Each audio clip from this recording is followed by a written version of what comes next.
birthday, I only really wanted to do one thing, and that was finish the artist way. And I'm happy to report that I did it.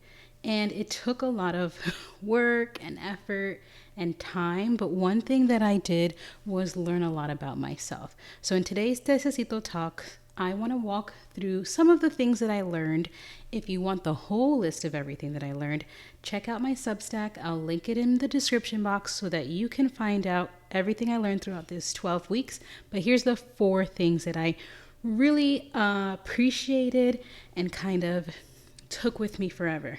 The first being that I'm an artist. And it feels so cringy to say that and believe it. But I truly believe that deep down inside, when I think about everything that I've learned and my spirituality and how I feel when it comes to the way that I express myself, I'm an artist and I show my art through different ways. But it's all about the way that I live, the way that I take care of myself, the way that I transform the things that I've experienced. And being an artist encapsulates all of that and then gives you a place to kind of extract that from yourself. Another thing that I learned from this experience of becoming an artist or recovering the artist is that synchronicity is everywhere.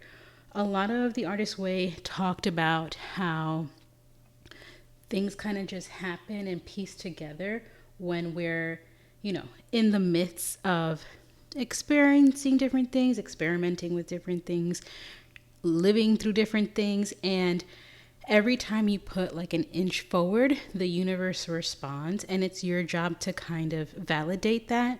And there's so many different ways to validate it. Like you can validate it through your religion, through your spirituality, through your journaling, and all of these different things. But the more that relationship connects, the better and like stronger it gets, which then leads to things that are a little bit more exciting or vulnerable or alignment. It's a feeling that is a tug, kind of, not necessarily a tug, more like a symbiotic relationship. And the Artist Way made a point to kind of really highlight that and how we have to pay attention to those synchronicities to make space for collaboration with the creator, with the universe, with God, whatever you choose to identify the thing with. Let me take a sip because I feel like I'm talking too fast.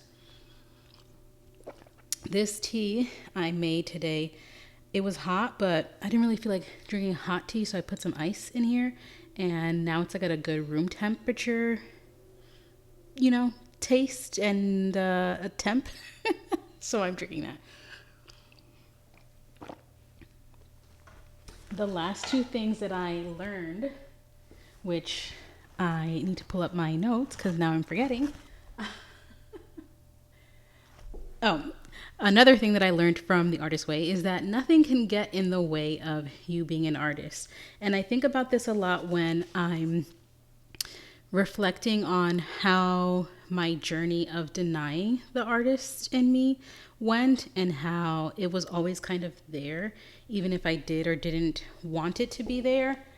And the more I kind of fought it, the louder it got, but the quieter it was in sense of like, well, I'm still here whenever you're ready, but if you're not ready, then I'm not going to be here type of thing. And I just really appreciate believing and knowing and seeing like the calling is coming from inside the house, and it's always going to come from inside the house because it's our truest nature to be creative and creative in whatever way. And I'm reading a book right now where she's talking about, I don't know where the book is right now, but she's talking about how the best way to honor the creator, God, spirit, universe, is to create. And it just makes sense when you think of it that way. So to realize that nothing can really get in the way from it as long as you choose to claim it was a very, empowering feeling to feel. And the last thing that I learned from the Artist Way that I have taken with me every time that I've tried to do the Artist Way is that you need time for your thoughts. whether it's the morning pages, evening pages, midday pages, whatever pages you want them to be, at the end of the day, you need to have time for your thoughts. Excuse me. And the thing is, it doesn't need to look like just writing. This is my writing section, so I'm always going to be writing here. But it could be a voice text to yourself. It could be a voice journal to yourself. It could be a video to yourself. But the infusions, I like to call them, the downloads that we get, needs to have space because it has to come through you. And the stillness that you need to have to allow that space to come needs to be present in your day-to-day. And if you look at other artists that are successful that we look up to, they all have some kind of time to themselves to receive. And it doesn't mean that you have to sit down and meditate, because I know that can be really hard for people, but it does mean that you have to be present in your body, whether that's when you're washing the dishes, which is where I get a lot of information, or taking a shower, or going for a walk in nature, connecting to your feet on the ground. Like, there's so many ways that you can do it, but you need to have that time alone for your thoughts. And it doesn't have to be a long time. It can be literally a minute. It takes literally no time to just, this thing came through me and I shared it on my phone. So all of those 4 things and more I learned throughout the Artist Way, and it made me get into a place where, like, oh my God, I'm really an artist and I have to do it. Like, what's the worst that could happen? What's the worst that could happen? I don't know. But what I do know is that I'm going to be getting comfortable and more comfortable with claiming it and identifying as an artist. And while that feels so scary, it feels so timely and perfect, and I'm so grateful. So if you're enjoying this video and you want to see more of what it's going to be like, make sure you follow along. I don't know where this journey will take me, but I'm excited to allow it to unravel in a way that makes sense.